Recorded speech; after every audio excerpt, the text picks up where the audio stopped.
Hello, welcome to this very special edition of the Pace Report. I'm Brian Pace, reporting live here at the Jazz Standard here in New York City. In a career spanning some 6 decades, a.k.a. jazz master, composer, educator, as well as saxophonist, Benny Golson has given not only just the jazz world, but the world in general, some very, very timeless compositions, ranging from Stablemates to Whisper Not to I Remember Clifford. He's been a worldwide accomplished composer, composing for shows ranging from MASH to Mission Impossible, as well as been on the front lines teaching musicians and students the art of not just the saxophone, but also the art and the history of this music called jazz, as well as composing. Tonight we're going to sit down and we're going to talk about his role as a composer and teacher. We're going to talk about what he's brought to the world as far as his compositions as well as his technique on the saxophone. And we're also going to sit down and discuss and analyze some of the great composers who also not only molded jazz music but some of his contemporaries. So sit back, relax, and enjoy the sounds of the legendary Benny Golson, live on the Pace Report here at the Jazz Standard here in New York City.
Benny, this thing called music has been your passion all your life, and two of the most important parts of your career are, one, your saxophone technique and your skills, but your compositions.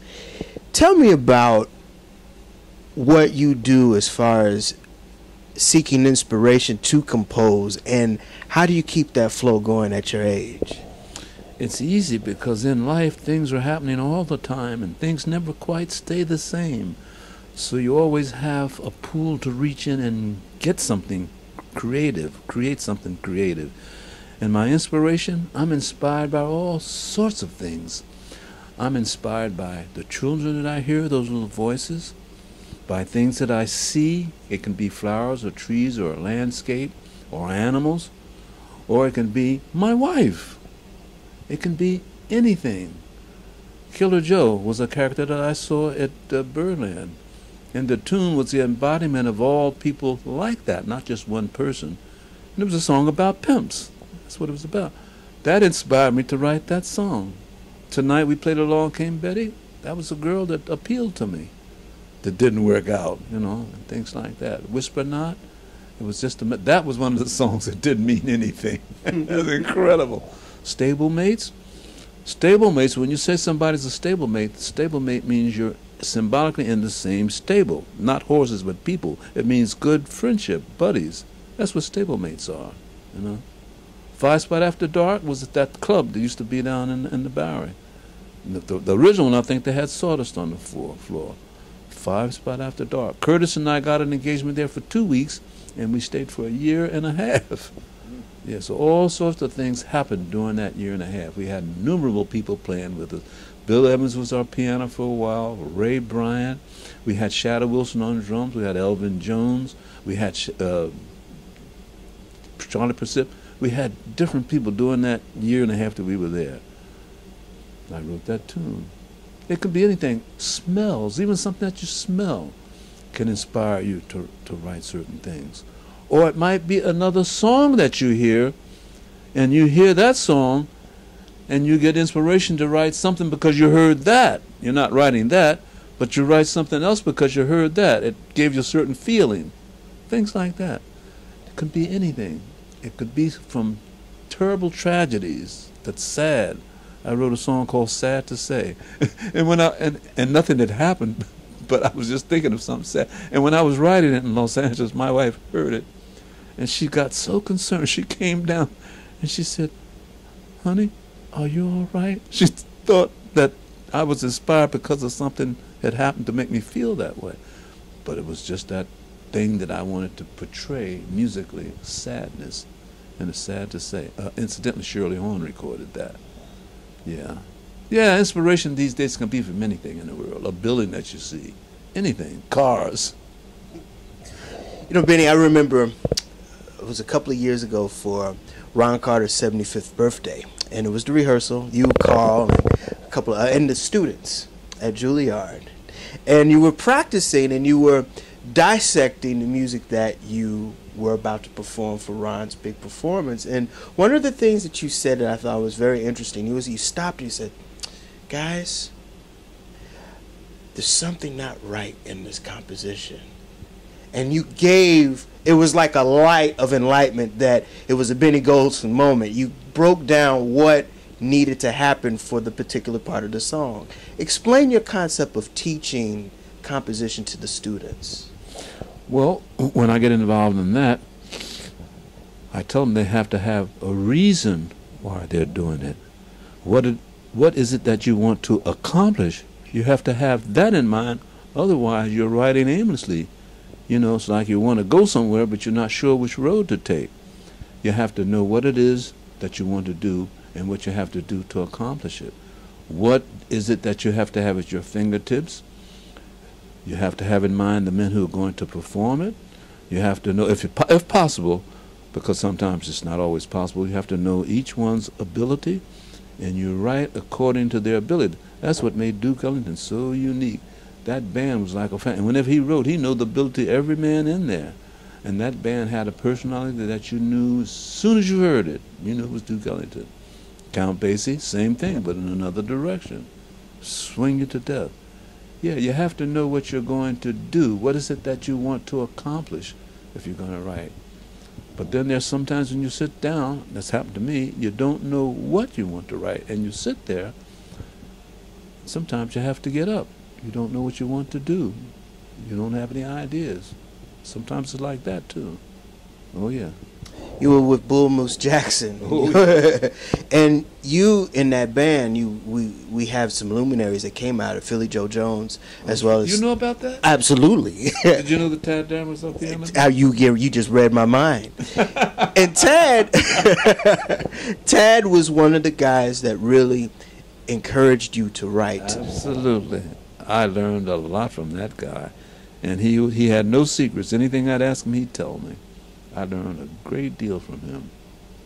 What was it about Tad that was really, really different about his writing style and what he conveyed on the band stage when he played with you guys? His things were always melodic, no matter if they were fast or slow. And he knew how to get the utmost out of two horns. When he did those recordings, Our Delight and things like that, with Charlie Rouse and Fats Navarro, it's just a trumpet and a tenor, piano, bass, and drums. He made use of everything on the drums, the bass, and the harmony that he wrote. He utilized it, and I marveled at how he got that quintet to sound larger than a quintet, which brought consequence to it and importance to the quintet. That's one of the things that attracted me to him, the way he wrote, and his melodies, the way he did things, and the chords that he used. And when he first started to pull my coat, he'd look at my stuff, he said, "What is this?" It was all jumbled up because I didn't have it together, you know. But then he was writing for Bull Moose Jackson, because now playing with Bull Moose Jackson was like two styles of music. Because reason he was there, not because he wanted to be a member of the group, but he was at liberty, which means he was unemployed. And he and Bull Moose, which was Benjamin Jackson, were both from Cleveland, and they grew up as kids together. And so Bull Moose approached him and said, "Look, Tab, you're not working. I need a piano player. Why don't you come and just make a few gigs and, make some change, and when you're ready to leave, you just leave." And that's the time that I joined the band, when he was there. Because he was not permanent, but he was there the whole time I was there. And that's what he did. And then Bull Moose was singing "I Love You, Yes I Do," which the ladies wanted to hear. But he loved jazz, and Tad was writing Our Delight and those things that we were playing. And people began to hear it, and after a while, when people came to hear the band, we had an audience to come to hear Bull Moose, and we had an audience that came to hear us play the jazz. And then I started to pick up on what he was writing, and I started to write. And he was proud of me because it was, of course, I was sounding like him. And with tongue in cheek, he said, "What a drag." He said, "We played your arrangements," and then people come and say, "That was a great arrangement you wrote, Tad, and you wrote it." But he was really proud that I had picked up on it and was sounding like him. Well, he was the closest one to me, and he was my teacher. I sounded like him. But after time went by, I began to get my own concept and sound because I was understanding more about the music. So I wasn't writing like Tad anymore, but that gave me, like this tune, a jump start in the right direction. Then I was able to go in my own direction with my own concept. He helped me a lot, and I tell you who else helped me. Remember a guy named Ernie Wilkins? There you go. Boy, what he did with the big band and that brass, and when I told him that, he was a little ill, and when I told him I was writing the way I was writing, partly because of him, he got tears in his eyes. He said, "I never knew that." I said, "Yeah, because of you."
You know, there's some pivotal composers in jazz that I like for you to just analyze, you being the NEA Jazz Master.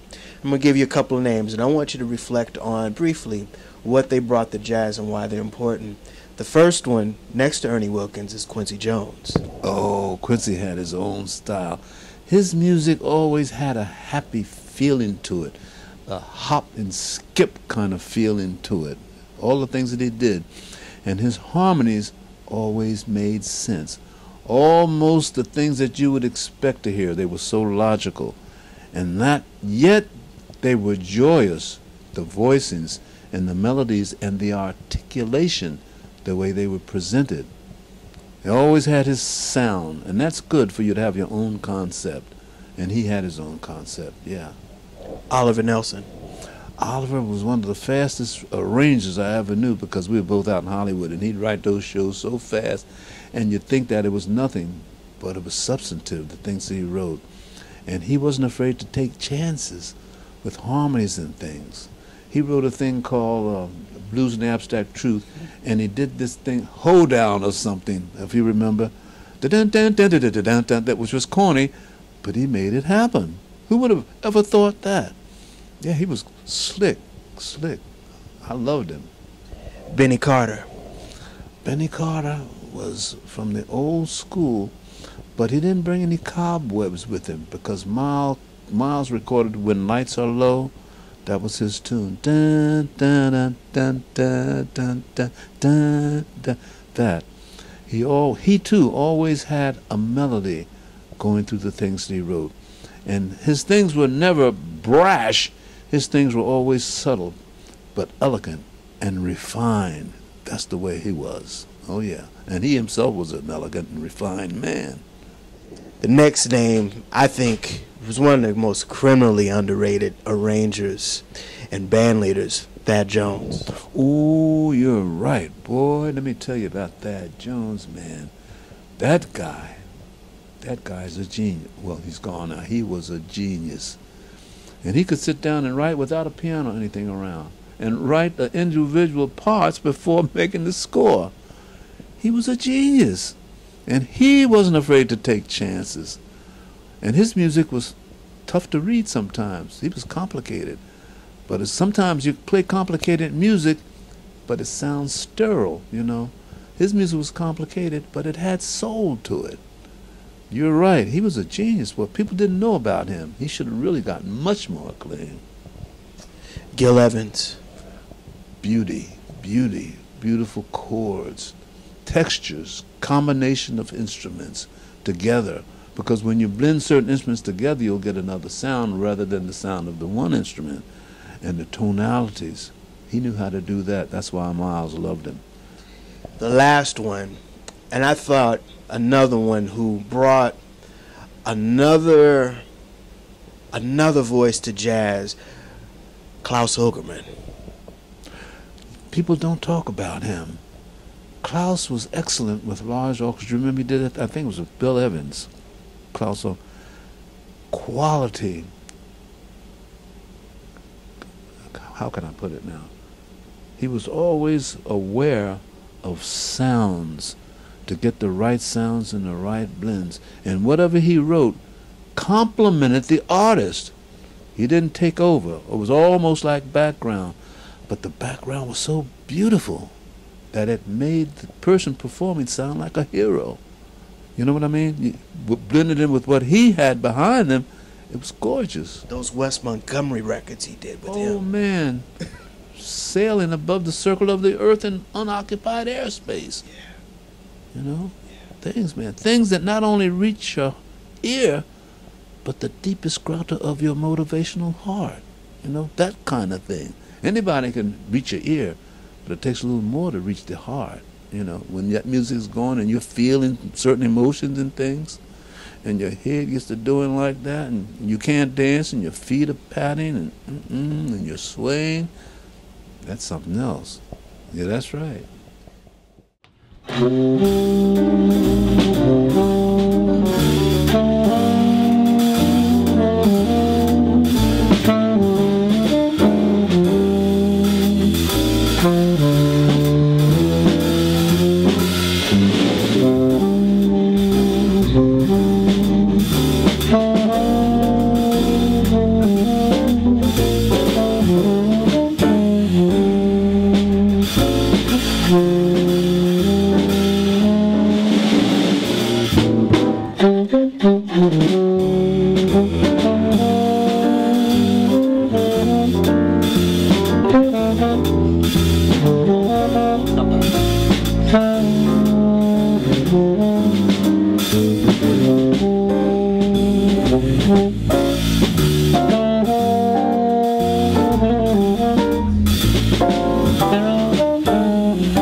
Tonight on the band stage, you talked about your really an epiphany when you decided you wanted to play the saxophone, and that was Arnett Cobb. Yeah.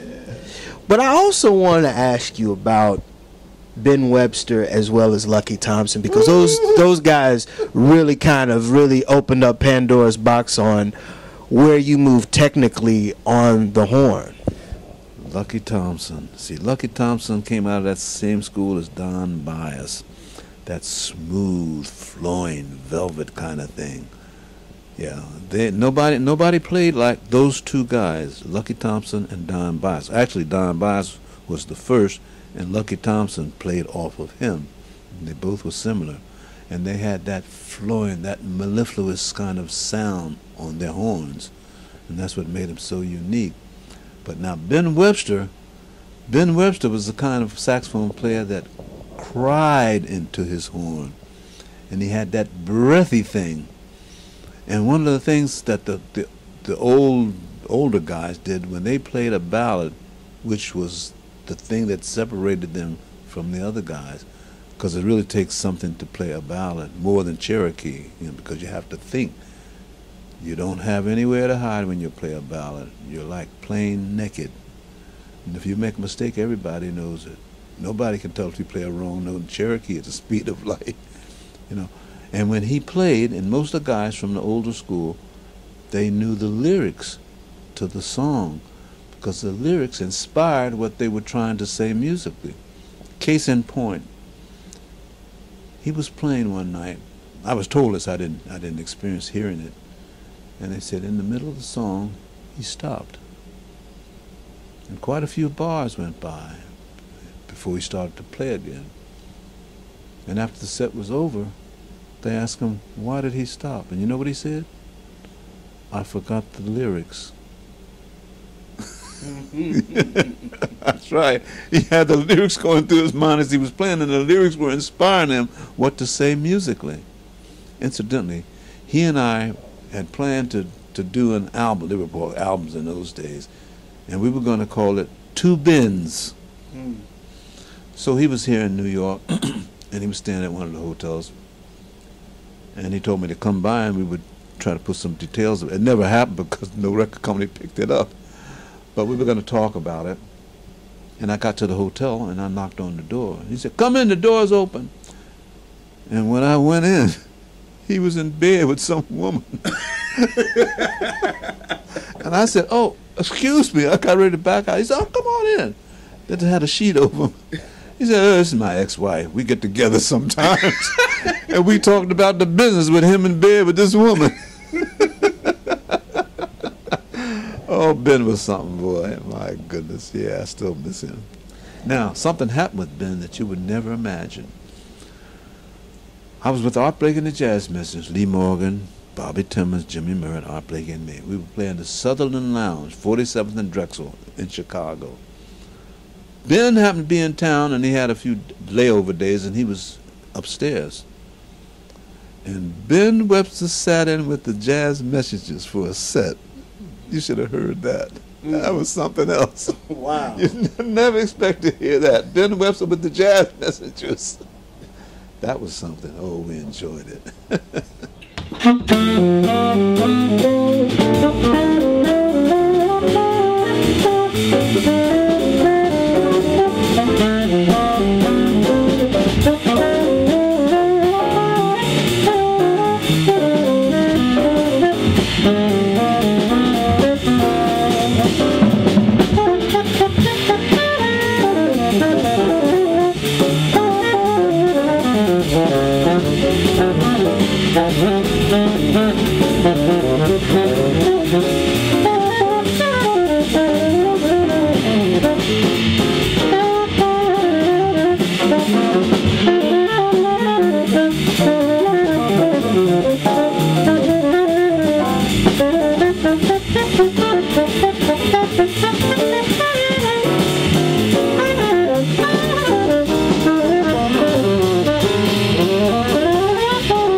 You know, I set the piece up earlier about you and Wayne Shorter, who's another contemporary.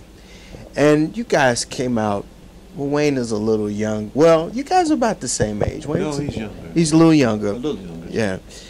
And both of you guys right now are like, in jazz, you're like the Duke Ellington of composers right now. Wayne is clever. He's clever, good composer. See, but what it takes to really be consequential and significant in what you write is imagination. If you don't have imagination, nothing much is going to happen. You have to have imagination about things and people and textures and things. You have to imagine things. And sometimes you're imagining things that don't exist. You're coming up with something new. And when he did Lester Left Town, dun dun dun dun dun, that sounds corny, but it works. And you have to have courage sometimes to do things that people might think is corny, but you do it anyway. My wife told me when I wrote Killer Joe to never make it. It's too monotonous. And I didn't know. How do you know when you're writing something that's going to be a hit? You know? But she changed her mind after 4 or 5 fur coats.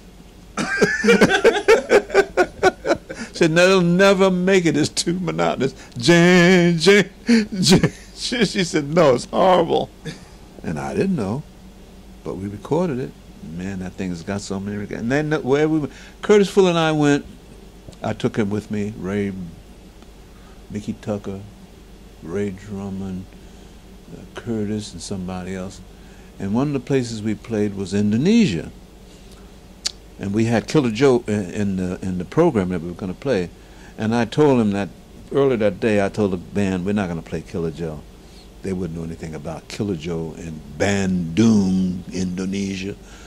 So I said, we'll take it out. And we started to play the show. And I forgot to take it out. And I said, well, we may as well go on and play it. And we started that vamp, and that place went crazy. They knew it. In Bandung, Indonesia, Curtis and I looked at each other and said, I'll be darned. They knew it. Russia, they knew it. Everywhere I go, they know Killer Joe. And my wife said it would never make it. Now, Biddy, that song has, again, that's a very prolific song in the many songs that you've written over the years. It's simple song. The bridge of that song is just 2 overlapping diminished chords. No composition at all. Just the notes and the 2 chords. That's the melody. I didn't compose anything. What did you think about Quincy Jones' version when he did it on his Gothic record in 1969? And then 40 years later, Manhattan Transfer did it with John Hendricks. Yeah. I loved it. And one thing, too, why should everything always be the same? I came to know Steven Spielberg, and that's what he said. That's what makes him so great. He doesn't always do anything that's out of a mold that's like everybody else does. And when he came on the scene, I said one of the first things he did, that's when I fell in love with him. And when I met him, I said, stand up. I promised when I ever met you, I was going to do something. He stood up, and I kissed him. He fell out. I didn't kiss him on the lips now. Right. Yeah, he's something else, boy, that guy. Steven Spielberg. But that's what it takes, imagination, to see things that don't exist and give it a face. We can't see into the future, but it's like you're seeing into the future, some sort of acuity that you've got. And you can fashion things that had no prior existence, because that's what composition is about. You're doing things that didn't exist before. And what you're doing is you're using intervals, a series of intervals. And a series of intervals is what we call a melody. That'll do it again for another edition of the Pace Report, reporting live here at the Jazz Standard here in New York City. I'd like to personally thank the legendary Benny Golson for his time, as well as the staff and management here at the Jazz Standard. As always, please visit my website, www.thepacereport.com, for my weekly column as well as my past segments. Until next time, remember, if it's in the groove, it'll make you move. Till next time, peace. Thank